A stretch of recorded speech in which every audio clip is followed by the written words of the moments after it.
Қымбатты ағайын, бәйге маусымы аяқталды. Биылғы жылы карантин шараларына байланысты кейбір жарыстар тіпті өтпейде қалды.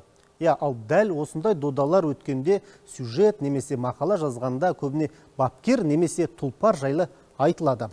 Ал шабандоздар ұмыт қалып жатады. Біз осы тұста жылқы құлағында ойнайтын шабандоз жайлы сюжет дайындадық, кезекті соған беріп бірге тамашалайық. Бүгінгі түсірілім топпен Ескелді ауданы Жалғызағаш ауылына жол тарттық. Онда еліміздегі ат жарысынан чемпион атанған жылқылар бар деген естідік.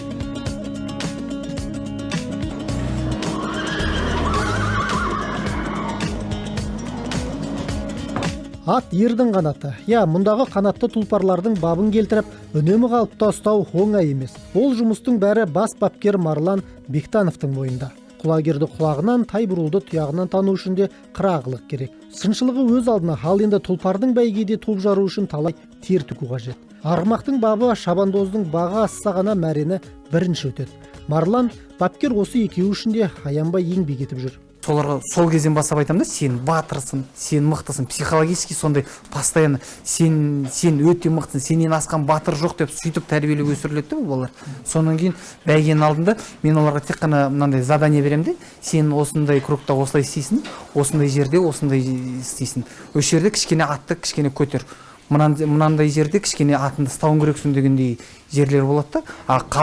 Жалпы ол өзі күнде мініп жүргеннен кейін өзі жаңағы суытады соңғы несін, соңғы терін алады, құлақ тері деген бар. Соның бәрін өзі жасаған ол атты жалпы біліп отырады өзі. Ат қай жерде болмай келатыр, қай жерде нетіп келатыр, аяғын ауыстырып, мүмкін аяғын ауырсынып, аяғын тіреп келатыр, соның бәрін сол бала сезу керек. Ол аттың жанында өскен бала болса, ол оның бәрін сезеді. Ол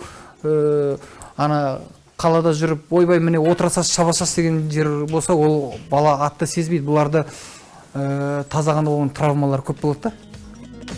Нұржігіт алғашында бұл жерге тек атқа отырып серуендеу үшін келетін. Жас баланың жылқыға отырысы мен тақымның мықтылығын байқаған бапкер кейін оны шабандоздыққа баулиды. Қазір бәйге аттарының жем шөбін өзі беріп, жал құйрығын өзі тарап жүр. 6 жасынан бері Қамбар ата төлінің құлағында ойнаған Нұржігіт бүгінге дейін сан бәйгеде топ жарып үздіктер қатарында келеді. Қай жер айбат па, жаман ба тексереміз. Мына жермен чабу керек, мына жермен чаппау керек деп тексереміз. Сосын айтқанын істейміз. Жел мына жақтан соқса, мына жағына өтсем, жел бұлай соқса, мына жағына өтсем, ішіне или сыртына алып басып бейт кететіндер болады. Ондай аттарды ходқа түсіріп алу керек, алдына кішкене ұзақ кету керек. Ходқа түсіріп алсын, ол ақырын шауы береді. Ат жеткен кезде де нормально ходқа түсіріп алу керек. Ал егер бұлай жатып тартқаннан толық жоқ, ол секіріп аяғын құртады. Жас шабандозбен жұмыс келісімшарт бойынша жүріп жатыр. Айлығы тағайындалған.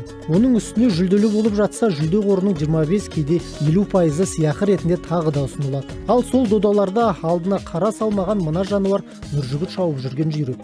Бапкер Мақтыбек деп атапты. Старттан егер ұйықта қалсан, артынан шыққасын үлгермейсің олар.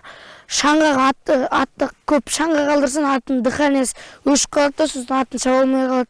Ал егер старттан бірінші екінші болып шықсан, атын алып жүрсең, шаңға қалмай ақырын тартып отырасың ғой. Соңғы деген кезде асып қоймау керек, қатты. Соңғы болды, айдау керек, бірінші келем деп айдап қоймау керек. Ұстап жамбай келді, атты бағып көріп, мықты мекен, сен аттан мықты мекен дегенде көріп, сосын концовкаға бір финишный промойға шығасын, ақырын көтеріп, 50-ға шығасын, анын таласысын да жоқ болып кетесің. 2020 жылғы бәйгенің маусымы аяқталған. Енді 2 ай көлемінде жылқыларға демалыс беріледі. Сондай-ақ кейбір шабандоздардың жасы талапқа сай келмеуіне байланысты өзге шәкірттердің дайындығы пысықталады. Ереже бойынша 8 жастан асқандар ғана атқа шабуға рұқсат. Ал Нұржігіт биыл 12 жаста. Алдағы жылы аламанға қатыссам деп құлшынып отыр.